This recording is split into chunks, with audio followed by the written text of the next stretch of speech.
नमस्कार। प्रसंगर्ष में आप सभी का स्वागत है। प्रसंगर्ष में आज बात करेंगे हम आम जनता से जुड़ी हुई समस्या की। समस्या मूलभूत सुविधाओं की, बिजली और पानी की। जैसा कि अ,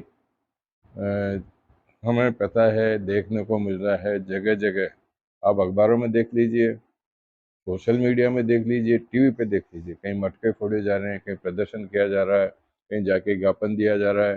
तो कुल मिलाकर के चाहे मुख्यमंत्री भजनलाल शर्मा, चाहे फिर हीरालाल नागर जो है ऊर्जा मंत्री, चाहे जलदाय मंत्री सुरेश सिंह रावत, कितने ही बयानबाजी कर लें, कितने ही अधिकारियों की बैठक ले लें, लेकिन व्यवस्थाएं अभी भी काबू में होती हुई नहीं दिख रही है। सबसे बड़ी बात तो ये कि आज गृह जो जलदाय मंत्री है सुरेश सिंह रावत, उन्होंने अपने गृह क्षेत्र में पुष्कर में जलदाय अधिकारियों की एक बैठक ली। ताज्जुब की बात तो यह है कि वहाँ सहायक अभियंता ने उनको ये बताया कि एक टैंकर ही रोज सप्लाई किया जा रहा है पुष्कर जैसे क्षेत्र में। पुष्कर पर्यटन क्षेत्र है, अंतर्राष्ट्रीय पर्यटन क्षेत्र है। वहाँ अगर एक टैंकर, और वो भी जलदाय मंत्री के गृह मुख्यालय में, तो आप समझ लीजिए कि दूसरे क्षेत्रों की क्या हालत हो सकती है। हालांकि सुरेश रावत ने अधिकारियों को स्पष्ट रूप से निर्देश दिए कि ऐसा नहीं चलेगा, एसी के कमरों में बैठना छोड़ दें, फील्ड में निकले। ये बात मुख्यमंत्री जी ने भी कह दी थी कि आप जाइए, कलेक्टरों को कहिए, दूसरे संबंधित अधिकारियों को कहिए कि आप जाइए क्षेत्र के अंदर, फील्ड में जाइए और देखिए। लेकिन वो अधिकारी फील्ड में नहीं जाते हैं, फील्ड में रहने वाले अधिकारियों के पास में जाते हैं, और जब ज्ञापन देने जाते हैं तो अधिकारियों के सामने 15 मिनट 20 मिनट तक तो उनको धूप में खड़े रह करके बाहर इंतजार करना पड़ता है ज्ञापन लेने का भी। बिजली की बात कर लो, हालांकि पानी की बात और बताऊंगा, लेकिन बिजली की बात कर लो। आप बिजली की बात में हीरालाल नागर जगह जगह जाकर के बैठकें ले रहे हैं, दिशा निर्देश दे रहे हैं कि बिजली किसानों को मिले, शहर में मिले, गाँव में मिले। लेकिन आप खुद महसूस कर रहे हैं, हर जनता महसूस कर रही है।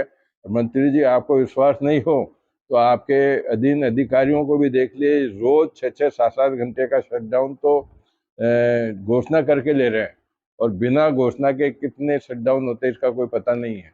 तो आखिर में पानी और बिजली नहीं मिलेगी तो कैसे लोग इस भयावह गर्मी का मतलब, ये जो गर्मी अभी है, अभी तो अप्रैल का आखिरी सप्ताह चल रहा है, मई में सामना करना है, जून में सामना करना है। पशुओं की स्थिति देख लीजिए, थैली भरने के लिए लोगों को पानी नहीं है, पानी पीने का नहीं है, जानवर को पिलाने का नहीं है। तो सरकार आखिर में इस तरह से अधिकारियों के भरोसे क्यों बैठी हुई है? क्यों मुख्यमंत्री जी अचानक जाकर के कहीं पर भी देखें? क्यों जलदाय मंत्री, आज जलदाय मंत्री ने पुष्कर में बैठक ली, आप दूसरी जगह भी जाकर के देखें ना कि क्या स्थिति बनी हुई है वहां पर। बिजली की अगर आपको मेंटेनेंस ही करनी थी तो आप पहले करते ना, सर्दी के समय में जब बिजली की ज़्यादा आवश्यकता नहीं होती है। तो क्यों अब आज नियमित रूप से जिला मुख्यालयों पर भी, आप अजमेर की बात कर लो, ब्यावर की बात कर लो, कहीं की भी बात कर लो, रोज सुबह 7 बजे से 11 बजे तक लाइट बंद रहेगी। संधारण संधारण संधारण, आखिर संधारण क्या है ये? कुल मिलाकर के स्थिति बिगड़ी हुई है। सरकार का ध्यान, चाहे मैं ये नहीं कहता कि भाजपा सरकार में, कांग्रेस सरकार में भी यही होता था। दोनों सरकारें केवल अपनी जो पब्लिसिटी के लिए करते हैं, हमने ये कर दिया, वो कर दिया, ये कर दिया, लेकिन धरातल पे वो सुविधाएं देखने को नहीं मिलती है। कुल मिलाकर के स्थिति ये है कि आप कई जगह देख लीजिए, पानी पीने के लिए झगड़े होते हैं, सिर्फ उठ रहे हैं पानी लेने के लिए, नंबर नहीं आता पानी के लिए। वहाँ स्थिति, और कई क्षेत्रों में तो इस तरह की शिकायत होती है, ज्ञापन दिए जाते हैं कि उनके नलों में जो पानी आ रहा है वो मिट्टी से भरा हुआ है, मटिया पानी आ रहा है, और उससे बीमारी भी बढ़ेगी ना। तो आप केवल मात्र के बैठे लेकर के क्यों करते हैं? आप उन अधिकारियों के खिलाफ कार्रवाई क्यों नहीं करते हैं जो इन जिम्मेदारी से बचे हुए हैं, या अपने जिम्मेदारी को पूर्ण रूप से निष्पादित नहीं कर रहे हैं? अगर पूर्ण, पानी की तो कमी है नहीं आपके पास में, फिर पानी क्यों नहीं आ रहा है? बिजली की कमी आपके पास में नहीं, फिर बिजली क्यों नहीं सप्लाई हो रही है? मेंटेनेंस क्यों अब हो रहा है? मेंटेनेंस सर्दी में क्यों नहीं किया इन्होंने? एंड टाइम पे बरसात में भी देख लीजिए, बरसात में भी होता है मेंटेनेंस के लिए लाइट बंद कर दी। तो कुल मिलाकर के सवाल इस बात का है कि आखिर में इन व्यवस्थाओं के लिए जिम्मेदार कौन है? क्या बैठकें लेने से काम चल जाएगा?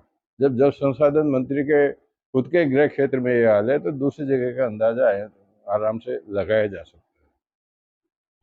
सही मायने में देखा जाए तो जरूरत इस बात की है कि आने वाले 2 महीने में, सवा 2 महीने में कह दीजिए, आज 25-26 हुई आज, एक हफ्ता इस महीने, इस अप्रैल का बचा हुआ है, 2 महीने मई जून के बचे हुए हैं। अगर जनता को राहत देने है तो आपको कठोर कदम उठाने पड़ेंगे।